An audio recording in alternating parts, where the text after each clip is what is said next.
Course Plus. Expressway to elegant career. Stoicism and the warrior mindset.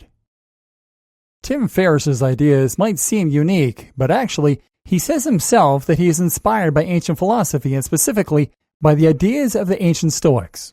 Stoicism is a school of philosophy that dates all the way back to the 3rd century BC.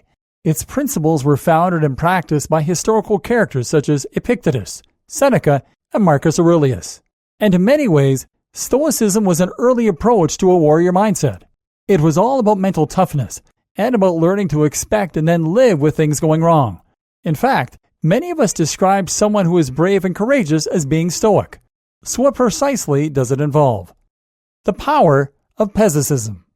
If we tell someone that we don't think things are going to work out as we hoped, then they'll often tell us that we need to be more optimistic. There's even a song that tells us to accentuate the positive and eliminate the negative. The general consensus is clear.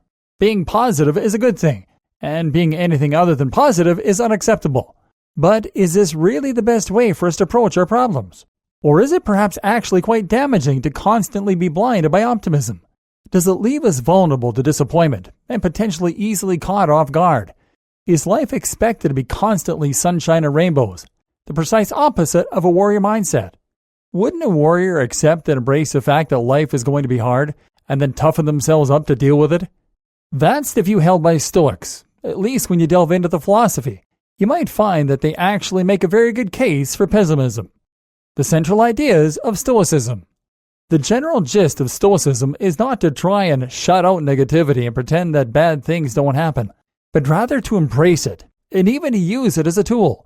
Hope, according to the Stoics, is the enemy, precisely because it means we're unprepared for things going wrong, and we're likely to be disappointed.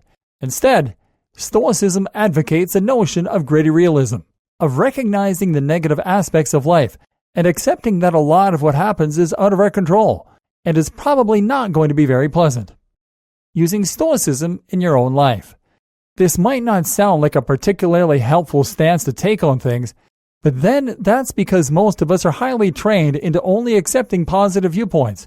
This is the general conceit of countless self-help books and even Hollywood films. Dream big, and you can get what you want. In fact, it's pretty much the driving force behind capitalism. But the Stoics take the opposite approach. They prepare for the storm. They learn to enjoy life even when things aren't going their way, and they recognize hardships as a challenge and an opportunity for growth. When you go through life feeling entitled to everything going your way, how can you expect to be happy? And how can you be expected to face challenges that are genuinely difficult? So how does rejecting this incessant positivity help? How do you practically apply Stoicism in your own life? Negative visualization. One suggestion from Stoicism is something called negative visualization, the idea that you visualize your fears rather than your goals. Instead of picturing things going perfectly to plan, instead, picture things at their very worst. Imagine how your plans can fail and picture what life would be like if all of your worst fears came true. What this does is to first help you to prepare for those worst-case scenarios. Once you know what your fears actually look like, you can then think about how you would cope in that scenario. Often, you'll find that this worst-case scenario is not as bad as you at first thought it would be. And in other cases, you'll find that you can actually find ways to cope with that situation. This removes fears that could otherwise hold you back, and means that you aren't blindly ignoring what could potentially go wrong. If this sounds familiar, then that's because it's precisely the same concept that helped Tim Ferriss to come up with his fear-setting technique. Be content with the scantiest and cheapest fare. In one of his letters to Lucilius, Seneca said, "Set aside a certain number of days during which you shall be content with the scantiest and cheapest fare, with coarse and rough dress, saying to yourself the while, 'Is this the condition that I feared?'" The general idea here is that you should not only visualize your worst-case scenario, but also try living it. That might mean spending a week living off of minimum salary. It might even mean sleeping rough. In either case, this teaches you not only you can handle your worst fears, and therefore have less reason to be afraid, but also that you actually don't need material possessions in order to be happy. This is actually something that is very important to cultivate. It takes great discipline to part with your possessions and belongings, but the result is freedom from fear, and also from many physical restrictions. If you are weighed down by possessions and belongings, then you will not be able to move home freely.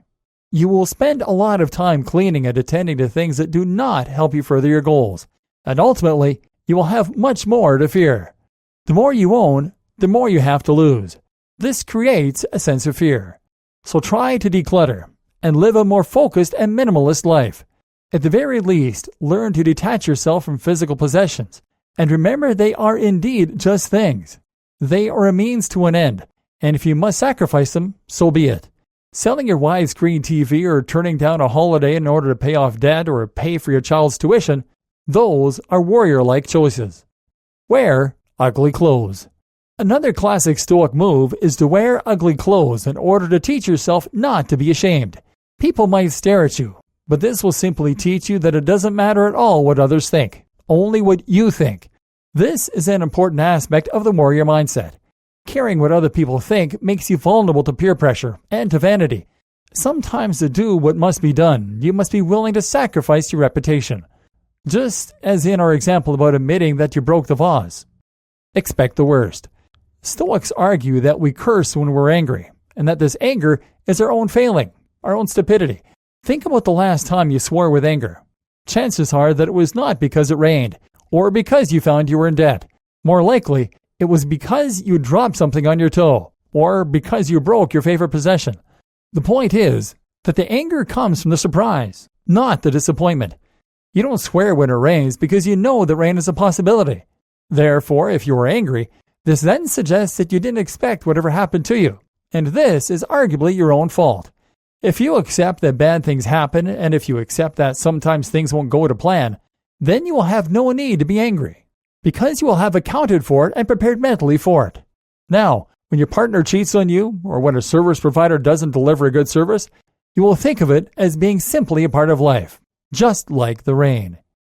Control your reaction. Stoicism means submitting to the fact that you have scant to no control over reality. But at the same time, it also means taking solace in the knowledge that these outside factors can't hurt you. Only your reaction can. You can't control what happens to you, but you can control what you make of that event and your own interpretation of it. Being mentally prepared for things that could go wrong is one good example of this in action. Likewise, though, you might also simply decide not to let things affect you, to take a step back from them, and to deal with the circumstances rather than thrashing against things you cannot change. This is something we'll be addressing more closely in upcoming videos. Mindfulness and the ability to decide how you want to react to the things going on around you. But simply by remembering that tough things happen, and it's your job to deal with them, you should find that you can. I actually think that Rocky Balboa is one of the great modern Stoics, and one of his more recent famous quotes summarizes the ideas of Seneca and Marcus Aurelius perfectly. The world ain't all sunshine and rainbows. It's a very mean and nasty place, and I don't care how tough you are. It will beat you to your knees and keep you there permanently, if you let it. You, me, or nobody is going to hit as hard as life. But it ain't about how hard you hit. It's about how hard you get hit and keep moving forward. How much you can take and keep moving forward. That's how winning is done. Here's a quote from a fiction book I wrote several years ago. This line was spoken by a reckless character in the story and was never meant to carry much weight, but I found that as I thought about it, it was actually surprisingly true. Those that fear death fear life. It is true that if you live life in fear of death, then you will be permanently cautious. You will not take risks, and you will not live life to its fullest as a result. So what is the solution? Do we put death out of our mind? No. It would be better to come to terms with it and, in Stoic fashion, simply accept it as a reality. And this mirrors the way that the samurai would approach their lives too. Here is a quote from Edo samurai Dodoji Yuzan, which can be found in the book Code of the Samurai.